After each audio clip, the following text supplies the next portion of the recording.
puzzling performance week 1 in Lambeau, long forgotten as they dominate Chicago at home and now come on the road into this game between heavyweights, and they win a decisive and emphatic victory.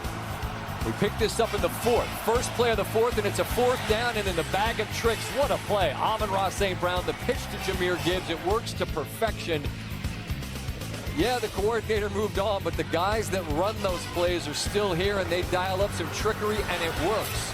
This is the trend that is troubling for Baltimore. 3 games and 3 King Henry fumbles. It is that Aiden Hutchinson punch that forces the ball out, and he was apoplectic on the bench. They were able to get a field goal, which makes it a 7-point game. Now it is a 7-point lead, and it's a 4th and 2, and Dan Campbell's identity, we're going to go for it because we have faith in our guys. It is a completion to Amon-Ra St. Brown. The flag was on Baltimore, and Detroit got a touchdown from there from Montgomery, which comes right here on 1st and 10.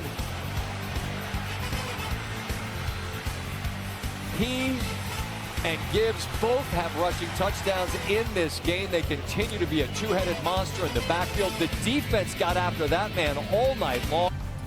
Hey, listen, we did exactly what we said we needed to do. Play complimentary freaking football, man. When we needed it most, every phase picked up the slack, man. That's how you win games against teams like that, man. And now you know what the barometer is like on the AFC.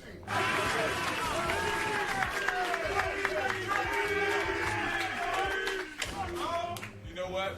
I want to thank every player, every coach, everybody that's in this organization, because about a year ago, I was home, I was on the couch. So when you get an opportunity, you make sure you take advantage of it. I want to also thank the guys in my room for helping me out this week. You know, without them, I wouldn't have been able to do what I did today.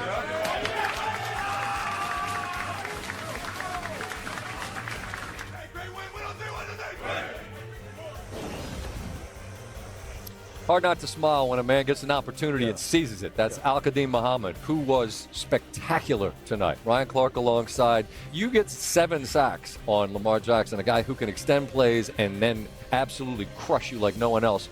What'd they do on defense? Well, I think the first thing they did was they ran to the football. They corralled the quarterback, but they also finished. And here, I'm going to show you what, to me, is the play of the game from Aiden Hutchinson, a guy that's coming off of a horrific injury. He's trying to shake back into shape, and he's a player who hasn't shown what we saw last year through the first 2 games, but he was all there tonight. Here, when you see when he starts, he's going to be on the bottom right of this offense, of this defensive line. He's going to be Aiden Hutchinson's to the bottom. They're going to give the ball to Derrick Henry. Derrick Henry's going to step up inside and watch Aiden Hutchinson come to finish. Now, let's let the play roll now, and you'll see Derrick Henry is so focused on the linebacker at the second level. Aiden Hutchinson gets upfield. Now watch him retrace back, get to Derrick Henry, and punch the football out. To me, this is the play of the game.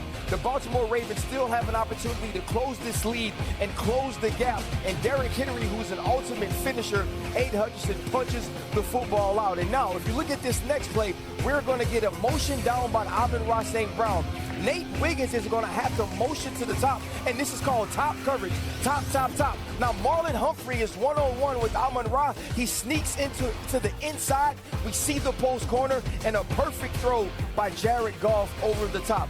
Those 2 plays, to me, are the plays of the game and the way the Detroit Lions sealed the deal amongst other plays. That's a 4th and 2, and that's just Dan Campbell. There's gifts that involve wheelbarrows and Sam Cassell. If you know, you know. But let's just say that Dan's not afraid of the moment, nor is his team. And defensively, they fly to the ball. They had not 1 but 2, Ryan, 90-plus yard drives where they ran it. Jason was talking about it at halftime as an O-lineman, nothing that they enjoy seeing more than that. But I just feel like this is as complete a victory as you could have, and it's got to leave Baltimore really wondering who we are right now. Scott, you said it to Amon-Ra St. Brown. We all picked the Baltimore Ravens, and it wasn't a knock on the Detroit Lions. I heard a interview that John Harbaugh did at the beginning of the season, and he said people who are saying Super Bowl or bust are silly. but we're not, because that should be the sense of urgency in this locker room. When you have one of the best players in the game, when you have a stacked roster, you should be focused on the minute details that win you championships, and we didn't see that tonight. Nope. You know who we saw it from? The Detroit Lions. We saw it in their blocking scheme. We saw it in their physicality. We saw it in the way that David Montgomery ran the football. You saw it in the attention to detail in the rush lanes. The Baltimore Ravens, even though their roster says championship, right now their execution says home in the wild card round, home in the divisional playoffs. What I've seen tonight is the difference in between two teams who are squeezing and straining to win football games. The Detroit Lions believe that this is their year. The season didn't start the way they wanted it to start, and now they are trying to fix it. The Baltimore Ravens right now are a 1-2 football team that have only beaten the Cleveland Browns. Right, and they have to go to Kansas City next week to Arrowhead to face a similarly desperate record-wise 1-2 Chiefs team. Derrick Henry, think back to that Buffalo game. He's downhill, he's running over people. A fumble helps open the door. Tonight, another fumble, critical. His comments afterwards about fumbling the ball yet again. You saw in real time, he was inconsolable on the sideline, and then you showed how Hutchinson's able to get it. That's such a skill in today's NFL. It's changed, though, Scott. It truly has. You remember, like, back in the day, like, it was how physical can you be? Can you jar the ball from the receiver? Can you jar the ball from the running back? Now, guys don't even try to tackle. Isaiah Rodgers with 2 punch-outs yesterday. Aiden Hutchinson is solely focused on getting this football away from Derrick Henry. But this is another form of playmaking. No doubt. This is another form of giving your team an opportunity to win that goes above and beyond what the X's and O's are. Most important thing said during 2 hours of countdown was when after we picked Baltimore, and Swag said, Madubuike being out, like that concerns me a little bit. Yeah. Big picture for Baltimore. You are what your record says you are. They played two good teams. They lost to both of them. You still believe the same way you did? I don't. I don't believe the same way I did because I picked this team to win the Super Bowl. So did I. A team playing the way the Baltimore Ravens are playing can't win the Super Bowl. A team that doesn't execute in critical football moments can't win, and that's what we've seen from them. The Detroit Lions can if they're going to play like this. Yes, absolutely. That's an awfully impressive victory. You know, it's still the beginning of the season. We got a lot of work to do, and we just got to execute. Impressive win for a Detroit team who in week one, they go to Lambeau and they get rocked, and all the conversation is, man, you lose your coordinators, I don't know. But Dan Campbell's the identity of this team, isn't it? I'm curious, Joe, how much tonight is a reflection of who this guy is and how the team follows his lead? Yeah, I think he reminded us all, Scott, about the way that he wants to do it. And if he's got another down and they can keep their offense out there, he believes in Goff, he believes in Amon-Ra. It seems like every time they need a big play, fourth down play, they're looking for number 14. Jared Goff is, and that beautiful throw and that conversion. When we talked to Dan Campbell about the communication issues they had in week one, we started to bring it up, and he said, I don't even want to talk about it. It was bad. We'll be better. It's not a problem. We'll be fine. And you know what? He was right.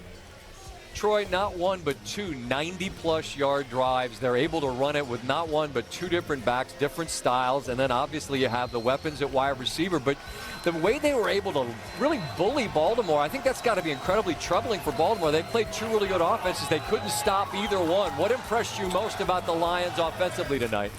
Well, just the way they played up front with the offensive line. I mean, I do know that the coaches, as Joe said, Dan Campbell really didn't want to talk about it, and John Morton said, hey, we'll be fine. I talked to Hank Fraley, the offensive line coach, before the game. He said all throughout camp they were good. What happened week one, they did not anticipate. But you hear that a lot, and you've got to go then do it on the road. And these are young guys. They're right guard and left guard. They're young players. And as I said in the game, I think a lot of this season, fairly or not, is going to be determined by how those guys play for a lot of reasons. But to be able to put those drives together against this unit on the road, is hard. And the environment is very difficult, and yet they executed flawlessly. So they can put all those questions to bed and feel good about what they did. But that was the most impressive part, because the rest of it, you expect Jared Goff.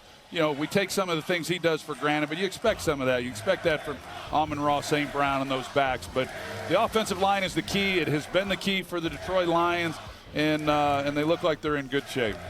Well, I joked that the Lions social media has all of our receipts at the end of countdown. There we were, all picking Baltimore, and this Detroit team sends them to a 1-2 record. They now go to Kansas City. One of those teams, either Kansas City or Baltimore, remarkably is going to leave that game 1-3, barring the most unlikely of outcomes, which would be a tie. Appreciate the time, gentlemen. Travel safely. Look forward to visiting next week, all right? Thanks, Scott. See you, Scott. Thank you.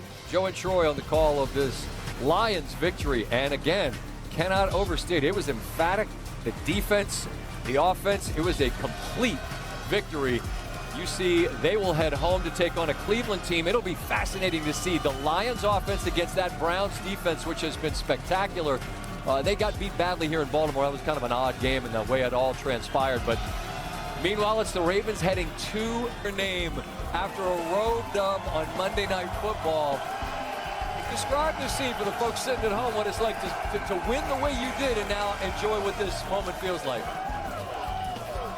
They traveled all the way from Detroit, wherever they came from, best fans in the world, to come out here to Baltimore and do what we did against a really good opponent. I mean, what they did to us 2 years ago, I mean, they manhandled us. So to come out here and get a gritty win like we did, it meant a lot to us as a team.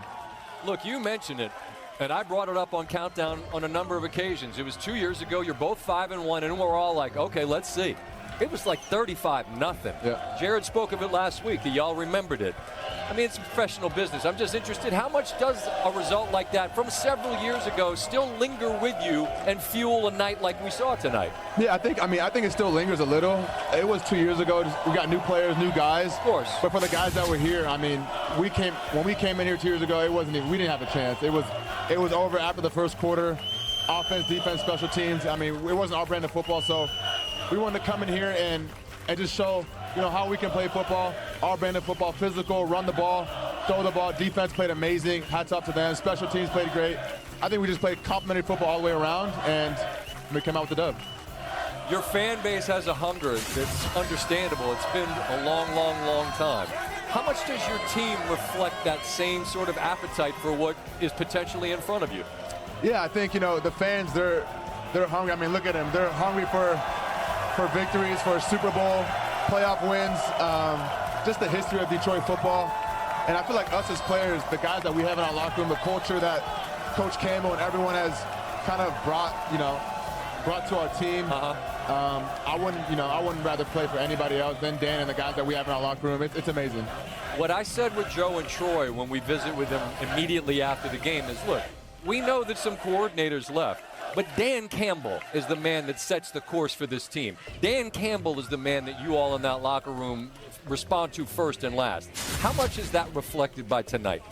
I think a lot. I mean, the way that we play, us receivers, I feel like the way we block, the line, the way they move, Jared, his resilience, the defense, how they run the football, special teams is, taken super seriously. I think the way that Dan has just, brought this whole team together, I think he's done a phenomenal job. Like I said, to me, he's the best coach I've ever been around.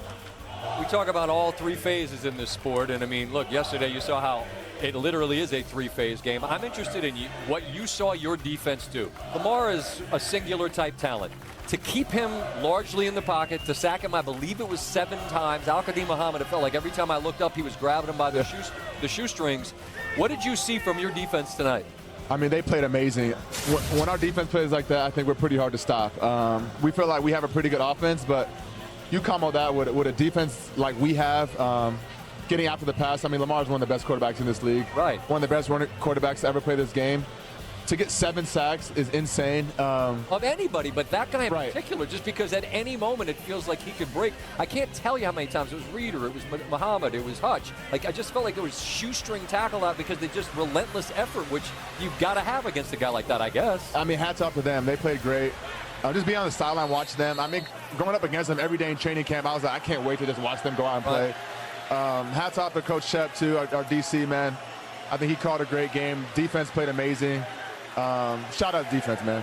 No doubt, and shout out to you. Look, when you and I have talked